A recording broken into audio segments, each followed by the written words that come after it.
Je disais juste ça. Les scènes marquantes, vues il y a quelques semaines lors de la libération des otages, ont été un moment fort pour Israël, le monde et Donald Trump. Il me semble maintenant que la situation paraît un peu plus tendue.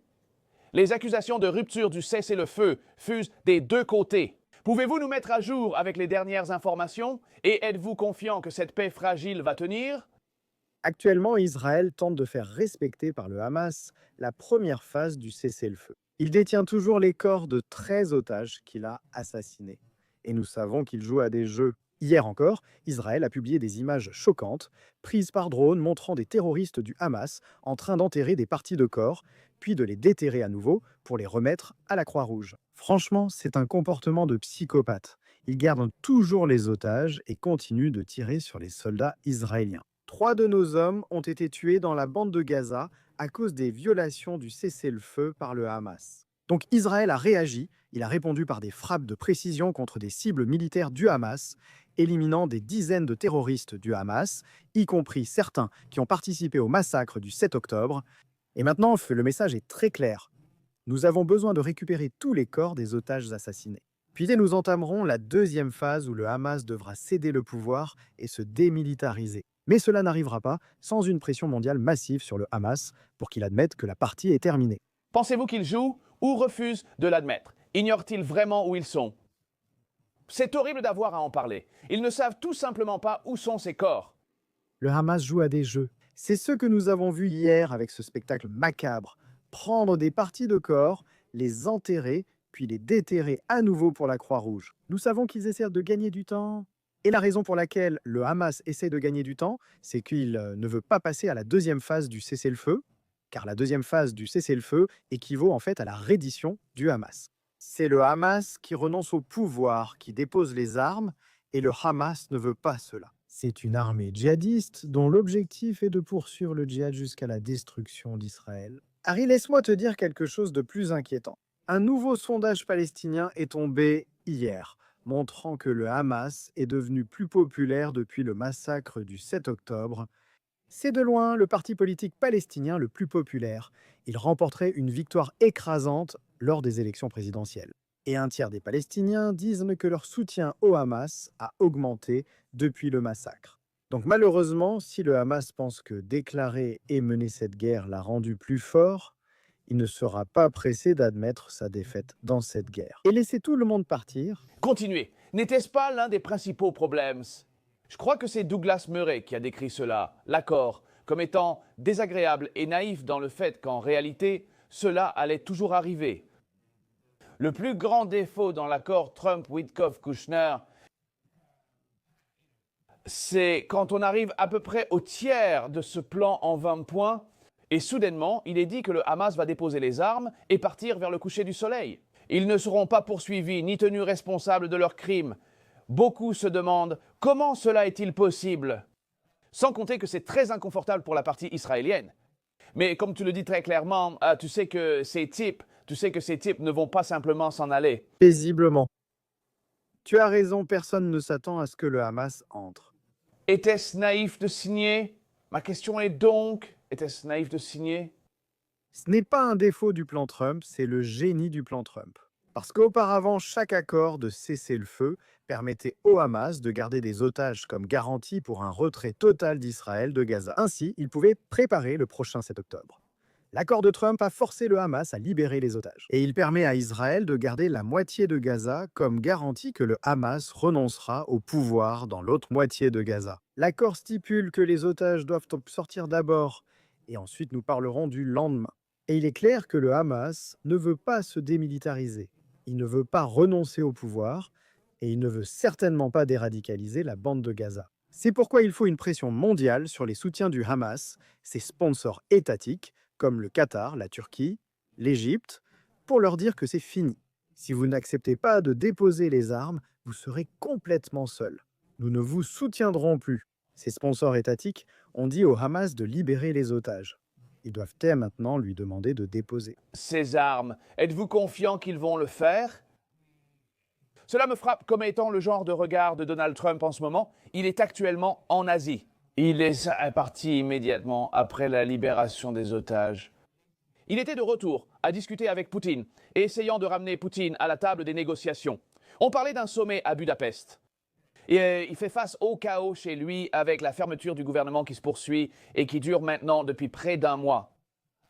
Est-ce que tu t'inquiètes de savoir sans? Est-ce que tu t'inquiètes que la capacité d'attention de Donald Trump soit déjà passée à autre chose? Et c'est pour ça, tu sais, que le Hamas et compagnie se moquent un peu. Je ne crois pas que cela concerne l'attention de Trump. En fait, il veut vraiment que cela se fasse parce qu'il veut ouvrir la porte à des accords de normalisation entre Israël et les pays arabes. Que cela soit son héritage et qu'il obtienne le prix Nobel. Je suis préoccupé parce que la plupart des pays, donc dans le hockey, sont sous l'influence qatari et turque. Ils n'utilisent aucun de leurs moyens de pression pour pousser les États parrains du Hamas à mettre fin à cette guerre. Mais c'est la seule façon pour que cette guerre prenne vraiment fin, si le Hamas est complètement isolé. Cette guerre ne prendra pas fin définitivement si le Hamas sent que des pays comme le Royaume-Uni, le Canada, la France lui apportent leur soutien. En reconnaissant un État palestinien inexistant, le Hamas sera forcé de déposer les armes si ses parrains déclarent qu'ils ne le soutiendront plus. Nous n'avons pas encore entendu cela du Qatar ni de la Turquie. C'est pourquoi je multiplie les interviews pour rappeler que la pression des décideurs doit s'exercer ici. Très bien, nous allons nous assurer de mettre cela en avant pour vous. Comment cela se passe-t-il en Israël? Évidemment, Netanyahou.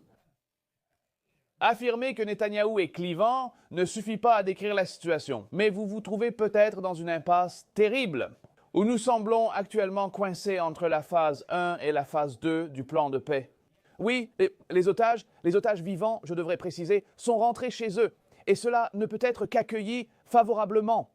Mais s'ils restent coincés dans une sorte de limbe, occupant toujours la moitié de Gaza, comme vous le dites, avec des tirs sporadiques sur les troupes de Tsahal par le Hamas, et Gaza sombrant dans le chaos factionnel, où les gens se tirent dessus dans les rues, comment cela va-t-il se passer pour le gouvernement israélien?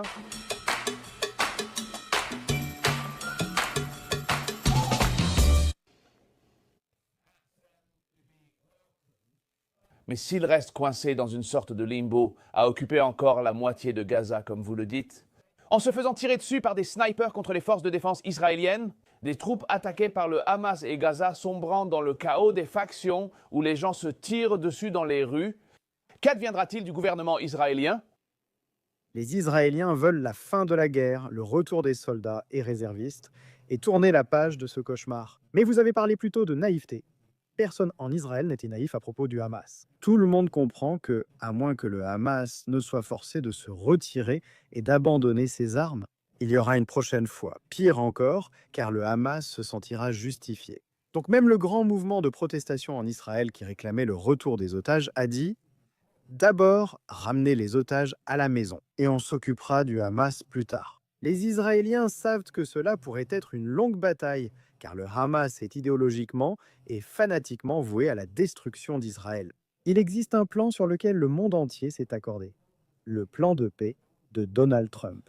Israël dit oui à tous les 20 points et Israël espère que d'autres pays vont se joindre à lui et le mettre en œuvre et faire pression sur le Hamas pour que cette guerre puisse se terminer sans avoir à recourir à de nouveaux combats. Je pense que le Premier ministre lui-même préférerait vraiment tourner la page sur tout cela. Il aimerait bien obtenir un accord de normalisation avec l'Indonésie ou l'Arabie saoudite et utiliser cela comme un succès en vue des prochaines élections.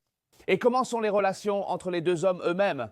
Il y a eu une scène marquante à la Maison-Blanche où Trump a presque ordonné à Netanyahou de s'excuser auprès des Qataris par téléphone, alors qu'il essayait de débloquer cet appel.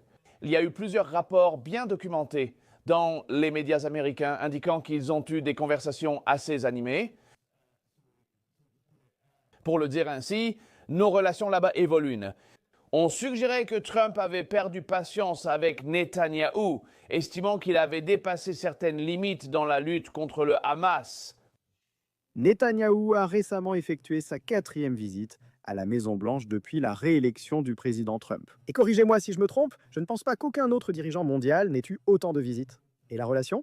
Peut-être Zelensky, je comprends. Oui, peut-être. Zelensky, c'est l'une des relations les plus proches. Steve Witkoff et Jared Kushner, lors d'une réunion du cabinet israélien, ont dit « Vous avez été un négociateur très dur. Parfois, nous étions au pied du mur, mais vous savez, vous aviez raison d'être très ferme. Parce qu'Israël a ses propres intérêts de sécurité à protéger. Et Et je pense qu'il y aura des désaccords francs en coulisses. Mais Israël et les États-Unis sont complètement d'accord. Cela doit se terminer par l'élimination totale du Hamas. Sinon, il y aura une prochaine fois et ce sera pire. Et ni Israël ni les États-Unis ne veulent cela. Ils veulent que cette guerre se termine et que tout le Moyen-Orient puisse aller de l'avant. Dernière question, êtes-vous inquiet? Je l'ai vu ici. Le genre de relation autrefois traditionnelle entre Israël et la droite américaine dans ce pays était plutôt solide comme le rock. La jeunesse et la droite américaine davantage influencées par Internet. Une grande partie du soutien de Donald Trump remet publiquement en question la relation militaire avec Israël. Au pire, elle est marquée par un antisémitisme horrible. C'est de plus en plus bruyant. Êtes-vous inquiet que les relations à long terme avec Israël et les États-Unis soient un peu en danger? Une frange lunatique et antisémite existe à l'extrême droite américaine. Et la gauche aux États-Unis a aussi de gros problèmes. C'est un problème générationnel. La moitié des jeunes américains disent soutenir le Hamas, pas les Palestiniens. Ça fait réfléchir. Donc je ne peux qu'espérer que, vous savez, la raison l'emporte. Et que la génération plus âgée parvienne à faire comprendre aux jeunes pourquoi cette relation a toujours été un pilier de la politique étrangère et de la sécurité des États-Unis. Eylon Lévy, ravi de... Toujours pertinent dans vos réflexions. Merci d'être avec nous, prenez soin de vous. Bonne nuit Kim.